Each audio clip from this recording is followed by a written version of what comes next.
Funky Politics.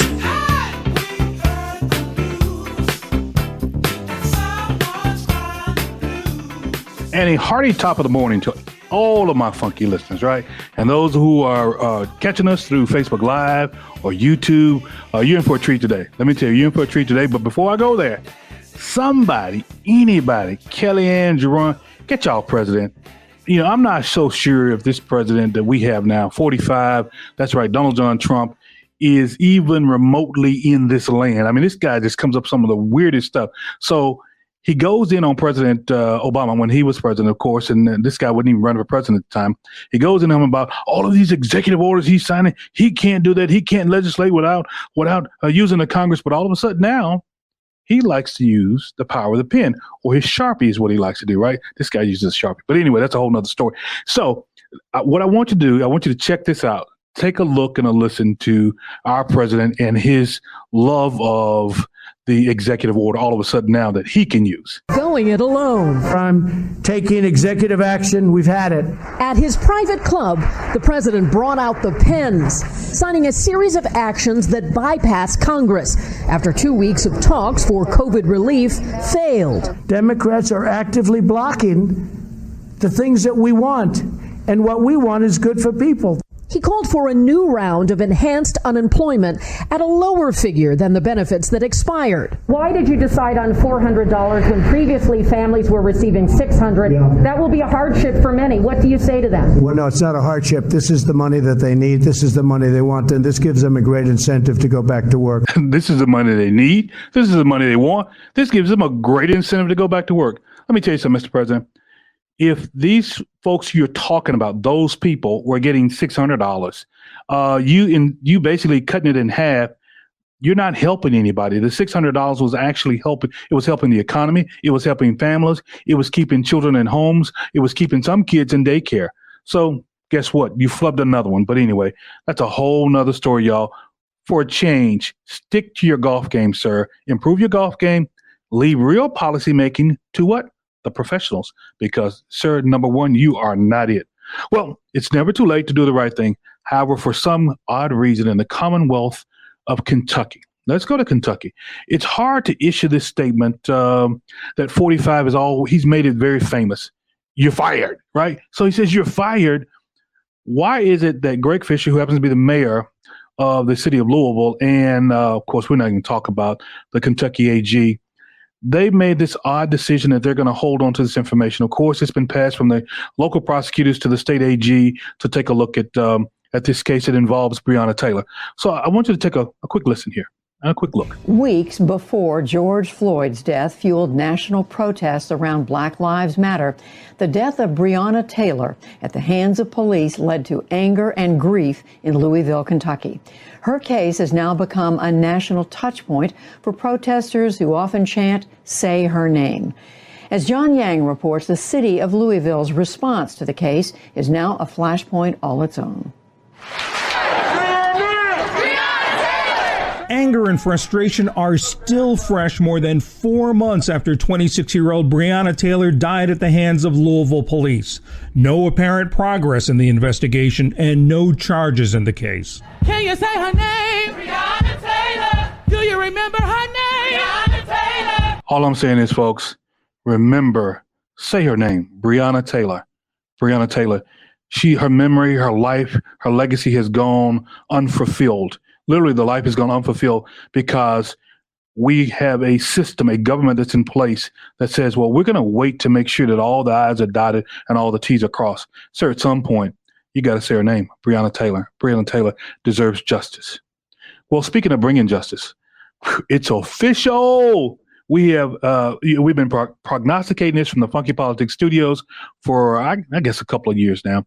And that is Vice President Joe Biden will be and is the Democratic candidate for president on the Democrat side. But guess what? He chose Kamala Harris.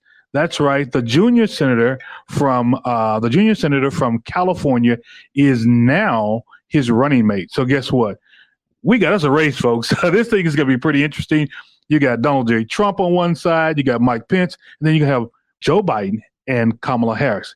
Take a quick listen here. It's Kamala Harris, Wilford. The vice president's website now indicating that he has selected Kamala Harris, the Democratic senator from California, who, of course, ran for president in this cycle on the Democratic side of the aisle, did not win, had some contentious moments involving Joe Biden, but nonetheless, the former vice president has apparently overlooked those contentious moments and decided that Kamala Harris is the person who can help him win in November on the ticket with him against the president. Kamala Harris, of course, one of the most outspoken critics of the Trump administration in a town full of Democrats who are open critics of the Trump administration. Hey, there are all types of implications for this, right? First of all, with this choice, it shows Black lives matter. Black lives do matter, right? With this choice, it shows that Queens reign. The sisters reign, brother. When it's all said and done, Queens reign. And it shows that the Democrats are showing up for the fight. They are not going to let this be 2016. I'm glad to see that Joe Biden actually chose someone who can run with him and can win. She's got a spirit of winning. She's got a spirit of toughness. And we got this sister sitting over here from Howard University, AKA, hey, look, I'm going to shout out to the Skillies out there. We got somebody. We got a race on, folks. I'm not saying I have a favor for the 2020 election, but I will say this. On November 3rd, 2020, I prefer that you all raise money, you knock on doors, you do what you got, kiss babies, register, mobilize, and drive people to the polls, because it's going to be important to take this thing to the next level. And the next level is putting 45 of his friends out of office. But I said I don't have a dog in that hunt, right? But anyway, did I say that? No, I didn't say that. Now on to our guest for today. We have in the studio Dr. Altha Stewart, who happens to be the immediate past president of the American Psychiatric Association, current professor at the University of Tennessee Health Science Center, where she's also the chief of social and community psychiatry, to talk with us about some of those feelings and pain we're facing now, our children's mental and physical well-being, and also, how to search for the rainbow, and what a lot of us, have really been feeling like there's some cloudy days. We've been facing cloudy days now, and some of us see cloudy days in the future, but we want to talk to her. So don't go anywhere. We'll be right back with my very special guest, Dr. Altha Stewart. You know what? I'm going to talk to the vice presidential candidate and also the vice president. I think we're going to be talking to the next Surgeon General. But anyway, hold on just a moment. We'll have her back in just a second, guys.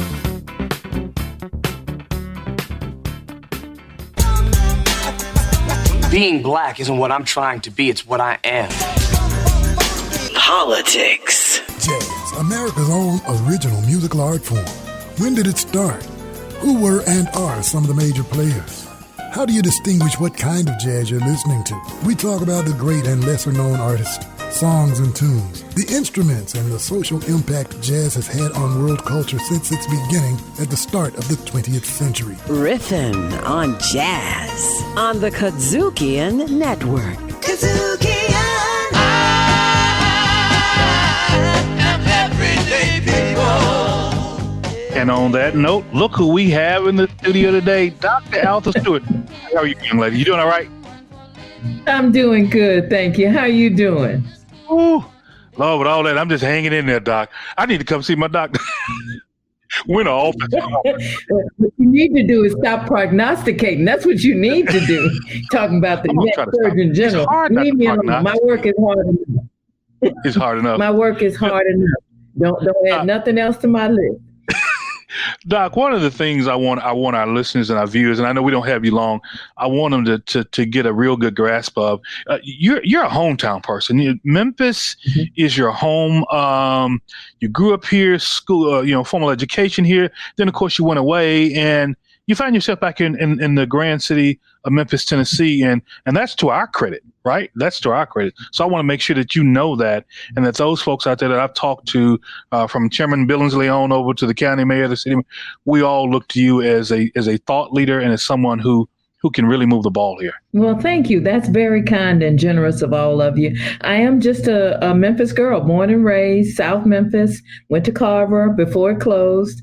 Went to Christian Brothers, was in the first class of women there in 1970. So I've been here a long time. I did go away to go to medical school and work in other places, but I'm back. I came back about almost 20 years ago now.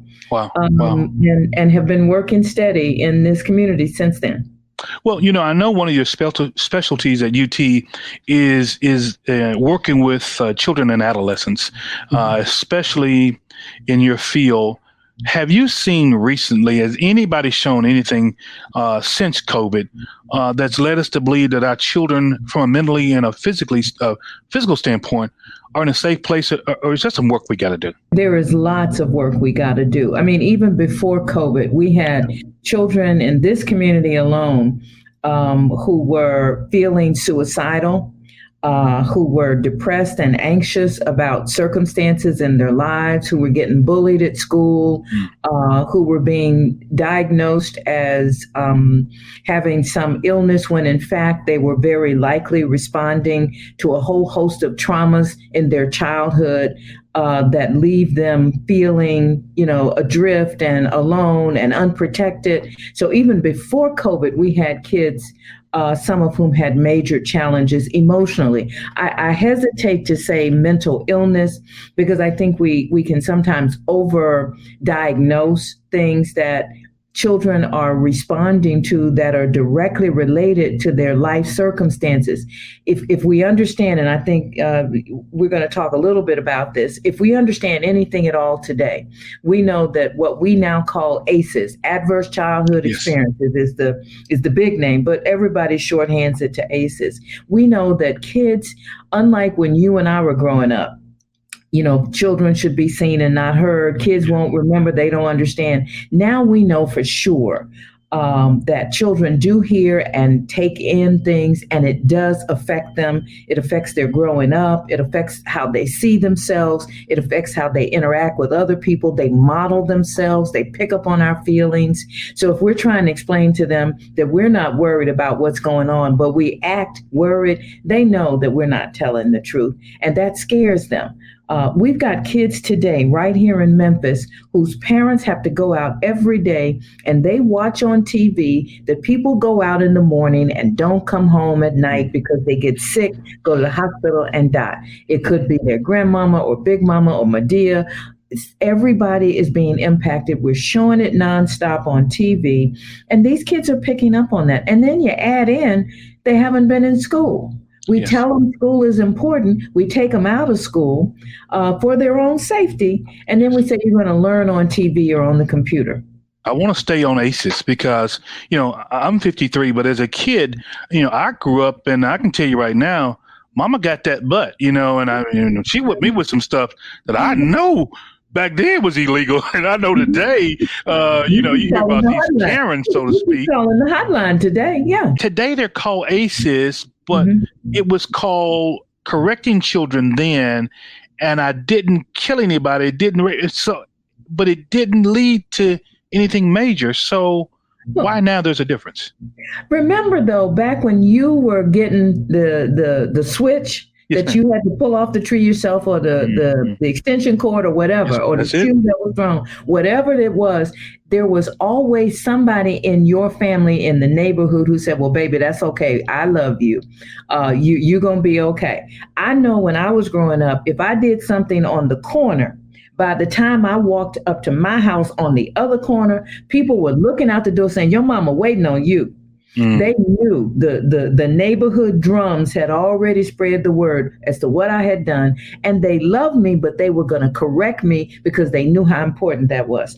Think about that kind of love and attention for a child today. We don't interfere in other people's business. No. Some child is doing something, we ain't going to say nothing to them because we don't want to deal with.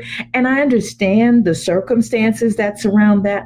But when you say what's different is the fabric and the community that you and I grew up in surrounded us, protected us, it corrected us and disciplined us. Because, my mama was famous for, you can't be wild in my house. You're going to follow some rules. And because of the way our communities have evolved, we no longer have that closeness, that structure, that interconnectedness that we once had. And for all kinds of reasons, I'm not saying right or wrong, for all kinds of reasons, the loss of that leaves our children out there struggling to figure out, where do I go? How do I find safety? What's okay? Is there a way to get that connection back? I mean, that's a pretty, and I'm sure it's a tough question to answer, but It seems like we have so many more helping agencies today. We have all of them. I've talked to one guy before. He said, now, if you got a nonprofit, make sure that it's helping and not hurting. But do we have we've got so many social network fabric, interconnected things, but we're still kind of hurting. Is that an inside thing in families, or is that something that maybe the outer community can fix? I think the external community of all of those agencies that are trying to surround them and protect them is a good thing, and we certainly need them. I think, though, as families and groups of caring adults in some kind of a unit, the tragedy, in addition to everything else that the COVID has brought, the tragedy is that people don't get to gather. Gathering becomes part of that protection for many people. Kids who don't get love at home look forward to seeing the grandmama on the weekend when everybody gathers at her house. That's the one time of the week that they are assured that somebody just gonna hug them and almost choke them to death in the hug, but they gonna hug them. They gonna call them all kinds of positive names. They're not going to say you're stupid. I don't know why I had you. Whatever it is that kids experience inside the walls of their homes that leaves them traumatized, they don't have that when they're out with people who just love them. And it's that personal touch, I think, that families still need to figure out how to provide our children. They are desperate for us to say and do things that indicate that even at their worst moment, we still love them.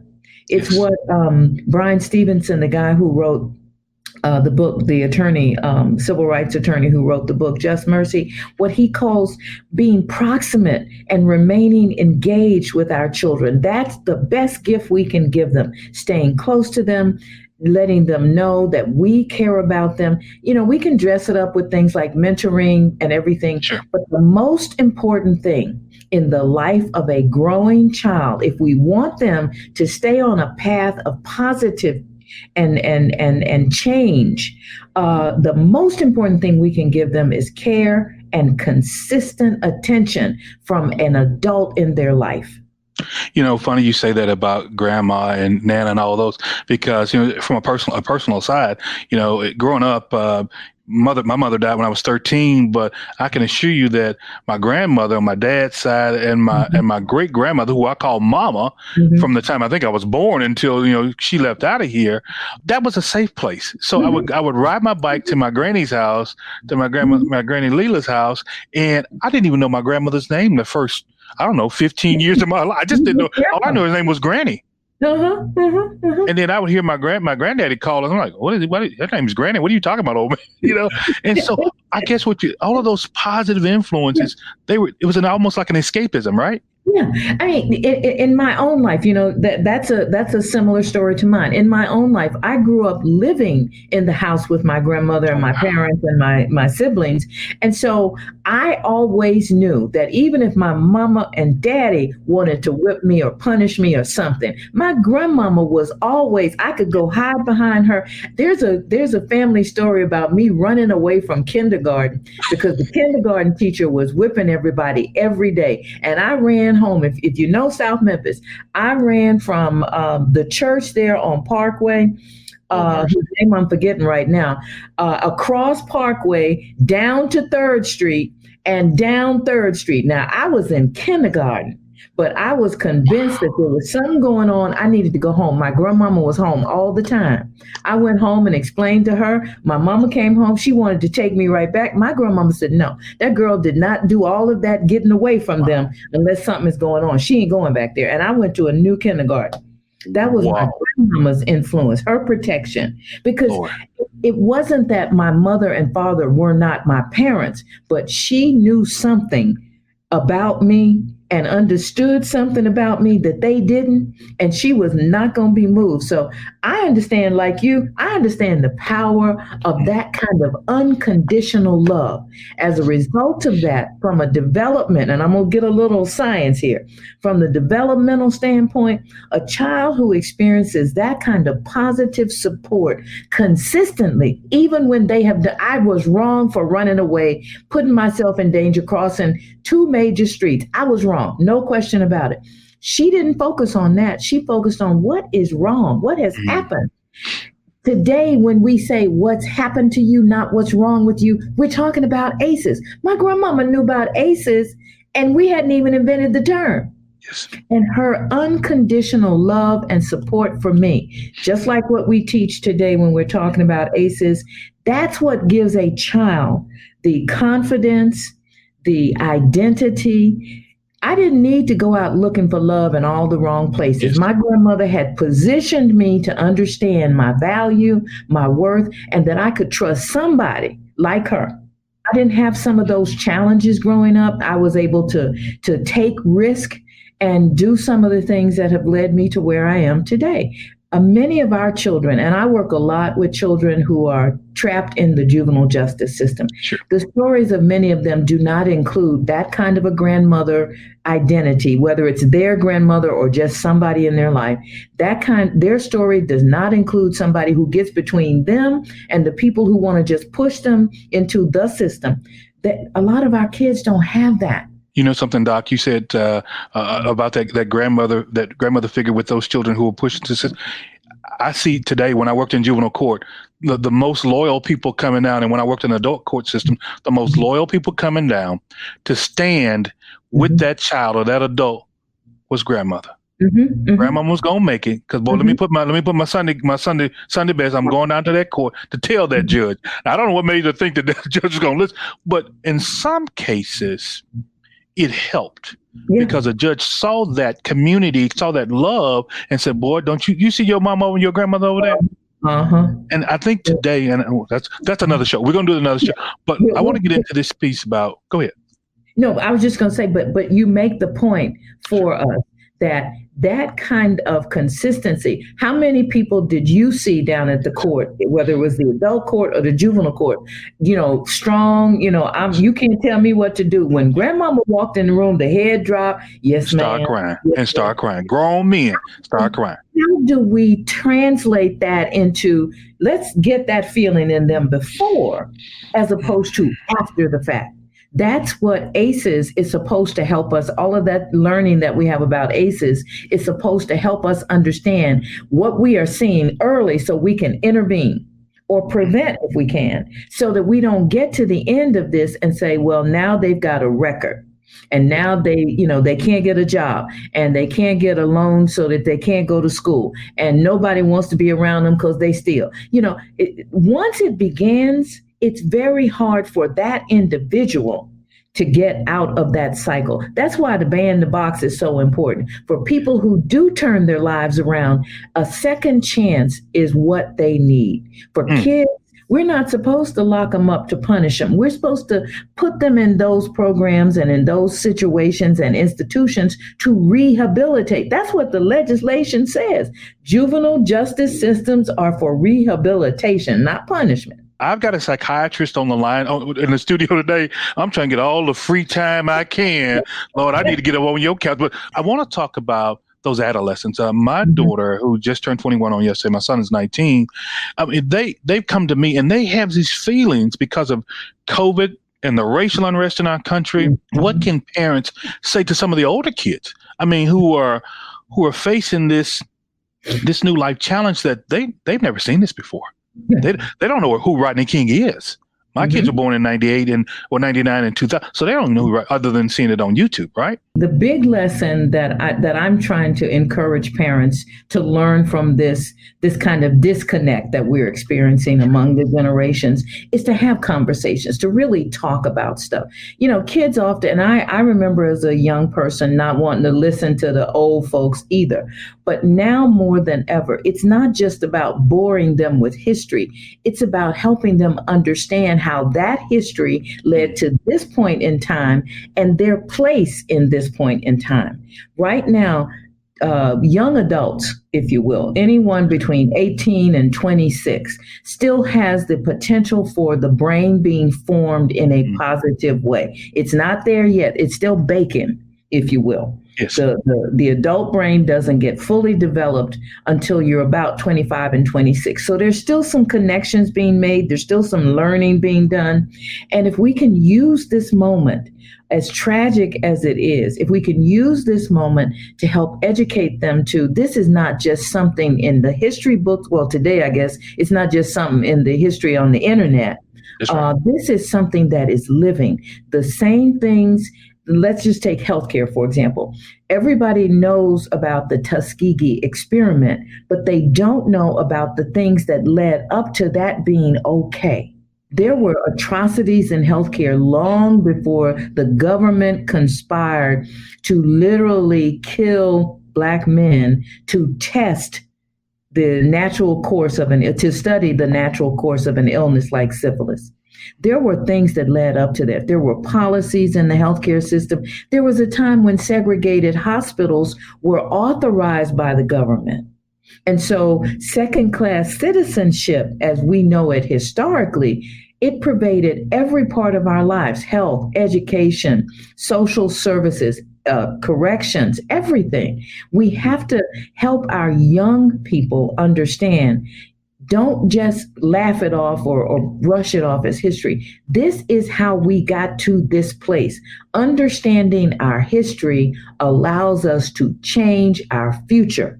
You know, if you don't know where you've been, you can't plot a course for where you're going. We all grew up hearing that. Now we've got to help them understand that. We adults of today, you and me and our contemporaries, we told them, we fought hard for you so that you wouldn't have to do it. We desegregated schools. We got you into these integrated programs. We gave you that glimpse into a different life.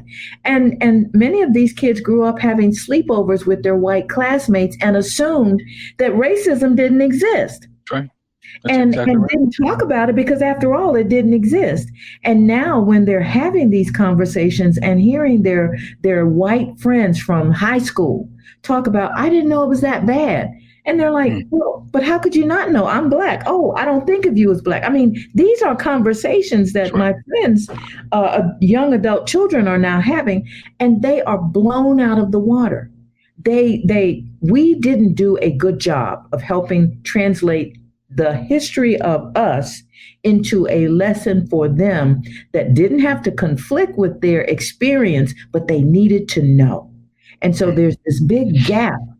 And I'm not, 25 or 26 anymore, but I can only imagine at that age, the disparity between what I lived and now what I'm hearing has been happening that I was not even aware of. And then you've got some kids who believe strongly that race, ethnicity, and all of that should not be the full measure of their identity, and that people like you and me focus on being Black as opposed to being human. And in an intellectual way, I can get behind that argument. In my day-to-day life, I know, even as the first Black president of my 39,000 member organization in 175 years, when I walk into the room, people see a Black woman. No matter, they don't see president, they don't see professor, they don't see director, they see, who is that Black woman? Mm-hmm. Still today, I get that look. And you know the look I'm talking about. That's right. Am I in the wrong place? Are you coming to, on the phone? They hear me, but then they see me and think, that's not who I thought I was going to be. I didn't know you were Dr. Stewart. Yeah. Oh, so you're Dr. Stewart. What did you expect? Or I say Dr. Stewart on the phone, and they come back and say, well, Dorothy Stewart is on the phone. Oh, no, Dr. Stewart. So there are still these, what we generally call microaggressions that I think are much deeper than the micro level, but that's the language of today. I want to stop you there. I got to get you out of here. I know you've got a hard stop, but one thing before you get out of here, we've also got adults. We've got some adults who lost their loved ones. who could be seniors or who may not be seniors, who could be brothers they lost. We got some who lost careers and jobs because of COVID. Yeah. And we've got some who have lost their life savings. What do you say to them about tomorrow? What do you say to them about that there are other possibilities, that this isn't the end? There is something else. What do you say to those folks out there? First, I try to encourage people not to allow the despair to overwhelm them, to take it one day at a time, and that there are a multitude of places, people, and things to be helpful on a day-to-day basis. It's not the long-range planning right now. It's the getting from moment to moment, sometimes day to day. And that embarrassment and shame and all of that stuff should be put outside, because everything that is happening today, whether it's COVID or the racial injustice, all of that is not your fault. Yes. It is not something that you did. The fact that the place you worked for 20 years and were valued as an essential person to that operation had to close because of the virus, that's not your fault. Now, as a result of its closing, it changed your life. And in some people's cases, it changed it in ways that they will never get back to their normal.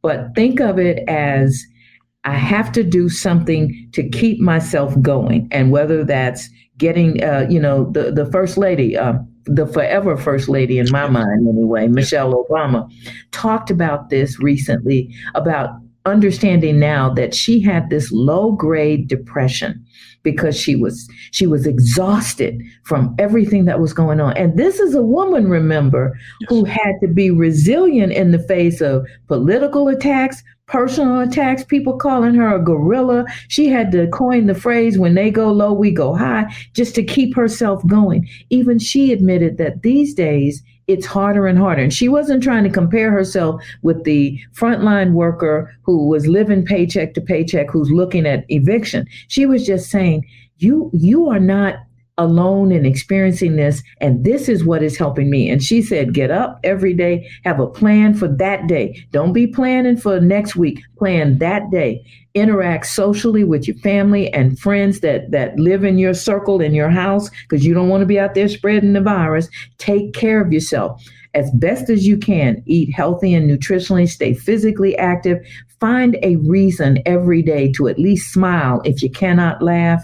And if you have kids, remember that a part of what you do to stay strong will help them stay strong, because they're going to look to you for that model. Dr. Stewart, I know you got to get out. I appreciate you stopping by with us here on Funky Politics. I thought in today's time, on today, somebody had to hear what you had to say. Somebody is going to be assisted. Somebody's going to be helped. Somebody's children will be loved better. There will be a grandmother that will step up, hopefully, because she heard what you had to say today, because we do need those grandmothers back. God knows we need them back, and we need them. Yeah. We need millions of them back, right? Because I remember that love. But I know you got to get out here, but I love the work that you're doing. Go ahead. Since you mentioned grandmothers again, I want to give grandmothers permission right now to learn how to do FaceTime.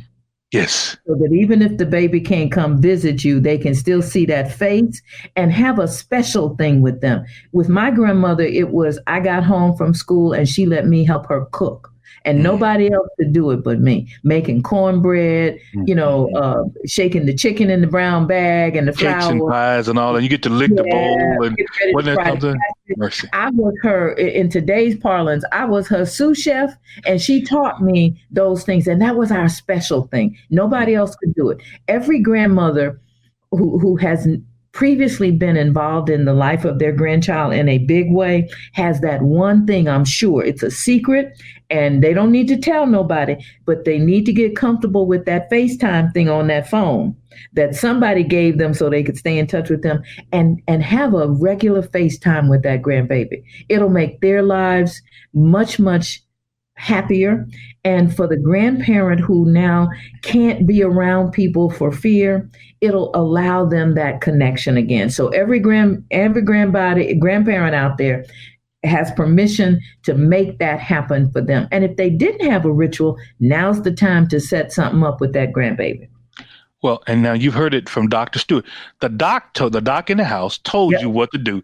Get that FaceTime going, or if you got the Android and you got an iPhone, get that Duo. I think it's called Google Duo. I got it on my phone so I can talk to my loved one out of town. So make sure that you do that. Dr. Stewart, thank you so much for being with us. Hey, look, stay in the fight. Keep doing what you're doing because you're helping us and you're helping somebody, and these children love you. Thank you. It's a pleasure always to be with you. Anytime. Anytime. Thank you so much. And we'll be right back with a few closing thoughts right here on Funky Politics.